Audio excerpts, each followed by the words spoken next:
Hey there everybody, this is SXE Blues, and I'm bringing you the 7th part in my 11 Star Trek film retrospective, where I'm just choosing some of my favorite moments and some of the huge iconic ones that everyone will remember, and some of the smaller, just ones that I personally am fond of.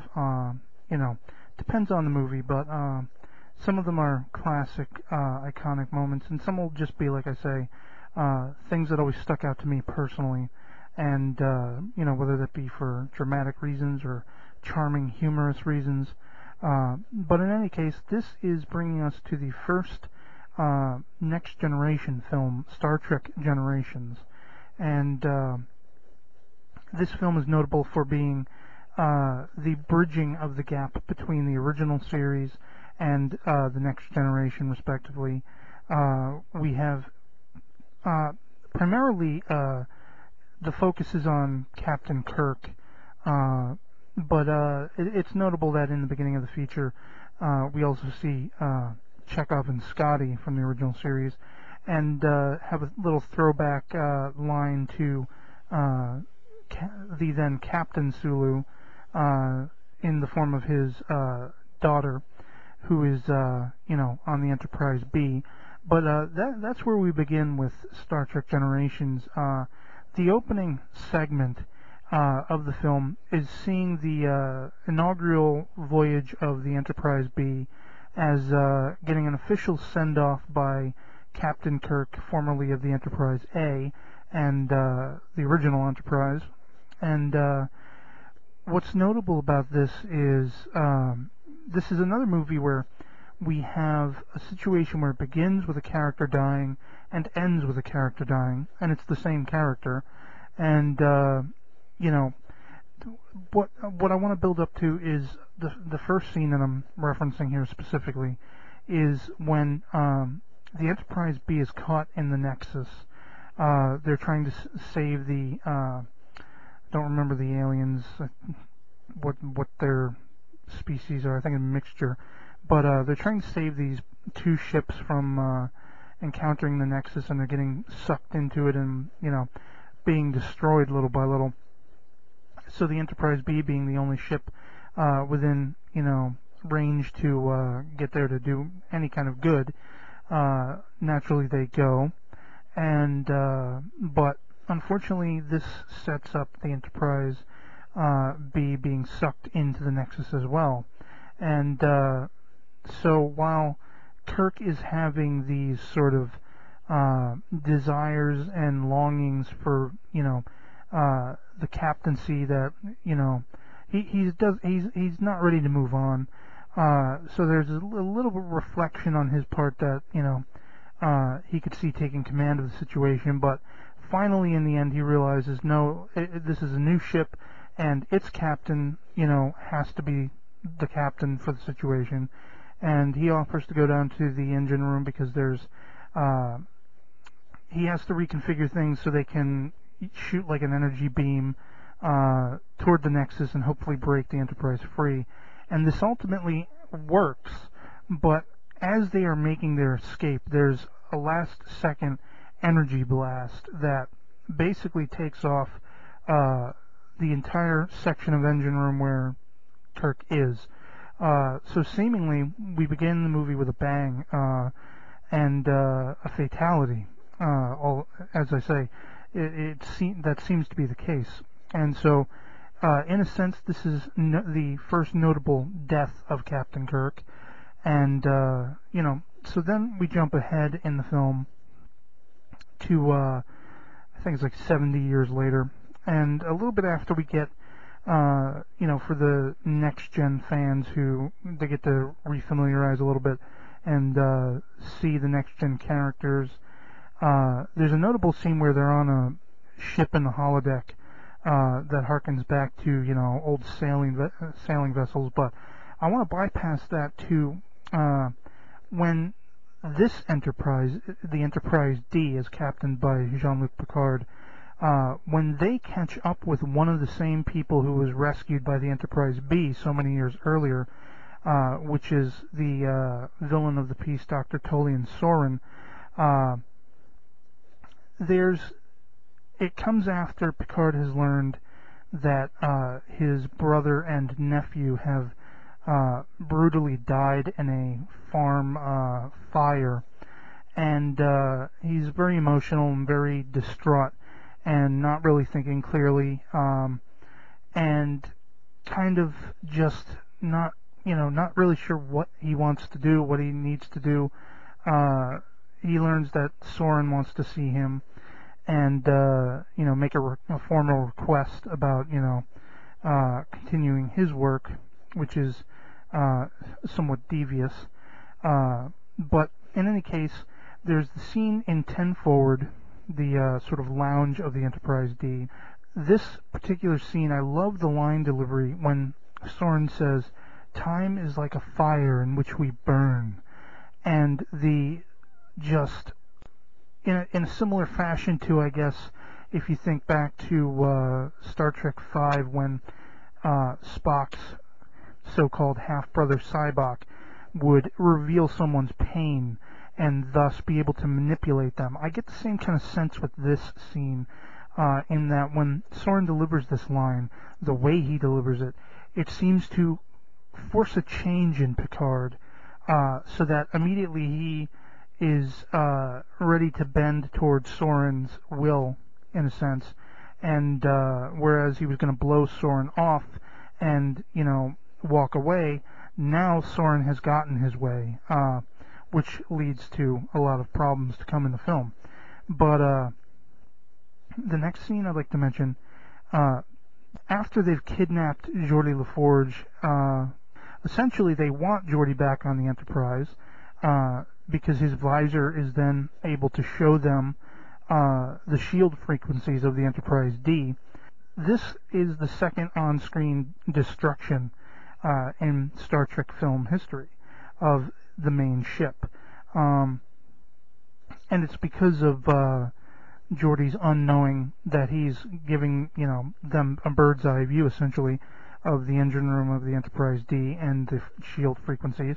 It allows the Duras sisters to take advantage and break through the shields with their weapons fire, and thus causes the ship to have a warp core breach, and they have to sort of jettison the bottom half of the ship, and the saucer section ends up being hit by the shock wave and pushed into the atmosphere of the planet they're orbiting. And there's this big, explosive, extravagant segment where it's coming in for a crash. This is something, if you're a Star Trek fan, you've seen, and you've seen books, this was like one of those little fictional safety features for the Enterprise, where they would break off the saucer section if they needed to and come into a planetary landing. Only here what ends up happening is it's essentially the end of the ship. And it's notable to me for that reason that, they essentially take this ship out. Of course, adding insult to injury, there's a secondary reason why it's actually destroyed. But that has to do with some, to harken back to the Doctor Who phrase timey-wimey features that, come into play in the story.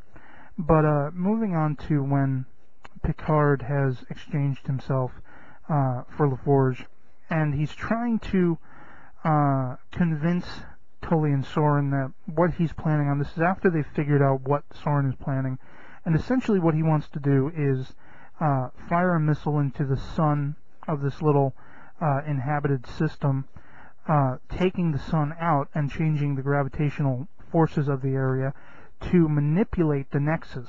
His whole obsession is to try to get into this energy ribbon, this nexus. And because, in fact, this nexus has secrets. It's not just like an explosive energy wave in space. It actually is a sort of like a portal into a dream world, if you will, and where basically anything you want can exist.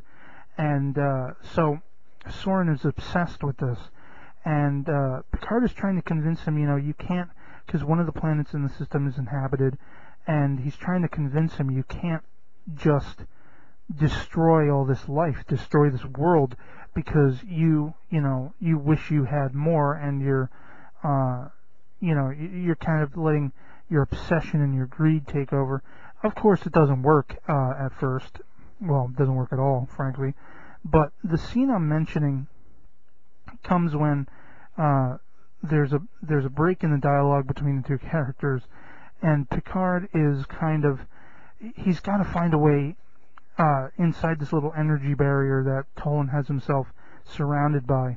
And so Picard picks up some rocks and tosses it over to this area where he sees a little bit of an opening, and the energy barrier fluctuates. And there's a scene where, I don't have the exact image for it, but the one that'll accompany will give you kind of the gist. But there's this funny moment. It's a very small, very almost insignificant moment that just stands out leaps and bounds to me, when Picard throws a rock and the energy barrier explodes, and this catches the attention of Soren, and he walks over to look down, and he says, "Don't you have anything better to do?" And Picard just sort of stands there loitering, like without a care in the world, and then he goes over and he sits down very nonchalantly, and just, a world is about to be destroyed, the Enterprise getting its ass kicked up in orbit, and this guy wants to destroy a planetary system for his own benefit, but Picard's going to have a little sit on a rock, It's just very, very, very funny to me. A very insignificant, small moment, but as I say, it just stands out as really funny to me. Now, the last two scenes I want to mention, the first of which is the iconic, this is what Generations, not to, make a pun on the title of the movie, but this is what Trekkie generations have been waiting for. The epic meeting of Kirk and Picard. And, there's not much else I can say there. It's just their time on screen for the first time. And the final scene is, of course, the genuine seeming death of Kirk after Picard and, Kirk defeats Soren. But what stands out to me about this particular scene is the fact that, in a way, it's arguable that it was an accident that Kirk died, but I just, and some people are disappointed with the way it ended up being, but I like the moment when they have the close-up on Kirk and he says, did we do it? Did we save the day, essentially, to Picard? And Picard assures him, yes, we did. And, there's that moment when there's the realization in Kirk's eyes that this is it. This is the last moment I'm going to be alive. And he says, "Oh boy," or whatever it is he says. It's just tremendous. For someone like me who, even though I didn't grow up in the era that the original series was on TV, I have a very sort of, like, in the way people in the 50s idolized and saw as iconic the character of Davy Crockett. Captain Kirk was also seen this way, and very much so does he appear that way to me. He's someone that, very much like Superman or like the Doctor from Doctor Who, someone I would aspire to be like, I would like to be like. Very courageous, very honest, and in Kirk's case, a ladies' man, and which, don't we all wish we were? But a very smooth operator, very cunning strategist, and just, a tremendous, tremendous person and character to want to live up to. So to see him going out in this fashion is a shame, but and maybe not as epic as some people would have liked. But it's the end of an era to a degree, and whether you were disappointed by it or just profoundly affected by it in a similar vein to how I was, it remains to be seen. But it's a tremendous, great moment for that reason. And of course, the Next Generation crew lives on in the next feature, which I'll be getting to shortly. And stick around. Thanks.